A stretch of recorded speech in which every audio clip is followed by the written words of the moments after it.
In October 1807, the Geological Society of London was founded. Charles IV of Spain and the Emperor Napoleon signed the Treaty of Fontainebleau, and the assembled crowds in Newmarket, England, saw the finest round of boxing ever fought.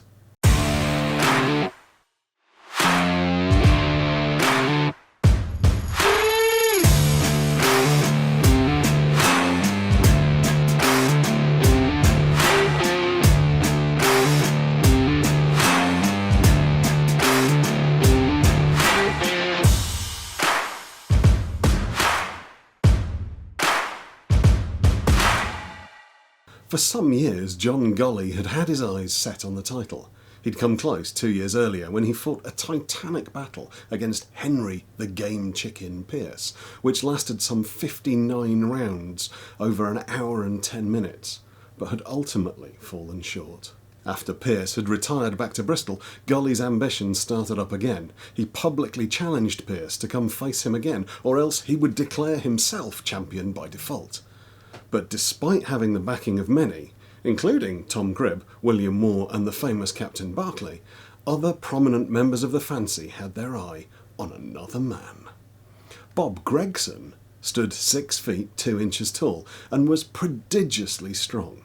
He'd made his name as a wrestler and a pugilist in his home county of Lancashire before heading to the capital. He had the backing of the former champion John Jackson, Bill Richmond, and the wonderfully named and fantastically rich Lieutenant Wedderburn Webster, nephew of the late Mr. Fletcher Reed.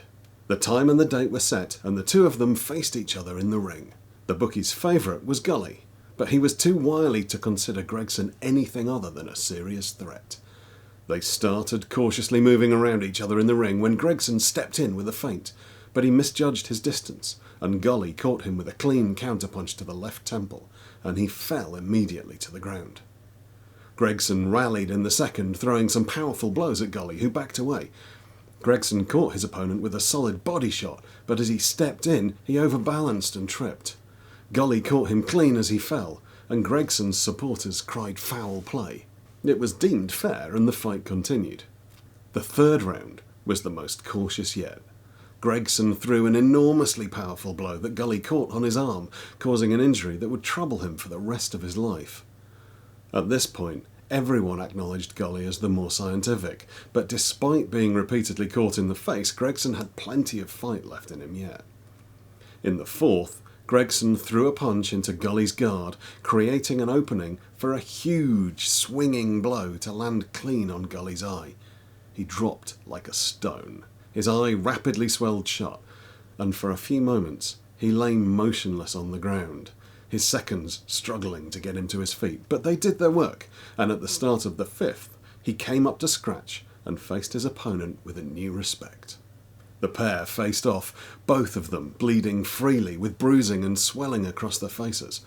Gregson, encouraged by his success of the last round, started them more aggressively. He hit out repeatedly with both hands, pushing forwards all the time, but Golly was far from beaten. He backed away, defending blow after blow and dancing out of the reach of his opponent again and again, until, frustrated, Gregson charged in. His wrestling background gave him all the skill he needed, and he caught Golly with both arms, lifted him, and flung him to the ground. He could easily have fallen on top of his opponent during the throw, and would likely have ended the fight there and then if he did. But he chose not to. He simply turned and walked to his corner.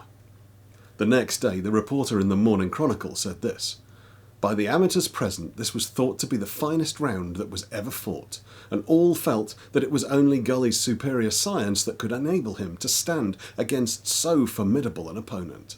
But the fight was far from over. Gregson was now assured of his success and swung wildly at Golly, allowing him to sneak a couple of straight blows directly into Gregson's face. To the astonishment of the crowd, he seemed to drop to his knees on purpose, an act that should have lost him the fight, but the umpire judged it a fair response to the hit. It rapidly became clear that there was not much to separate the two men, and it was Golly's composure that allowed him to take the momentum, though in round 7, both men dropped to the floor simultaneously.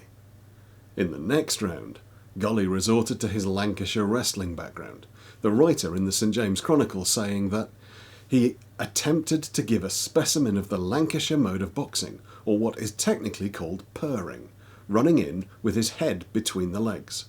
Golly was too smart for this and caught him with a facer as he closed, but close he did, and Golly went down once more.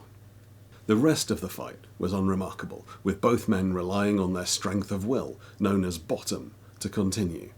They both took a huge amount of punishment, and in the end, after 36 rounds and 40 minutes of fighting, Gregson caught a blow to the throat and dropped, unable to rise for some minutes.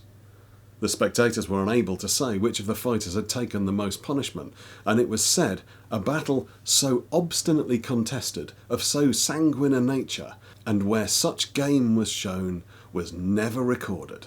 The issue of the title, however, was still not yet settled, because the fight had been so close, and a new up-and-coming fighter by the name of Thomas Cribb was rapidly rising through the ranks, having beaten the former champion Jem Belcher. A rematch was on the cards, but that's a story for another time and another video.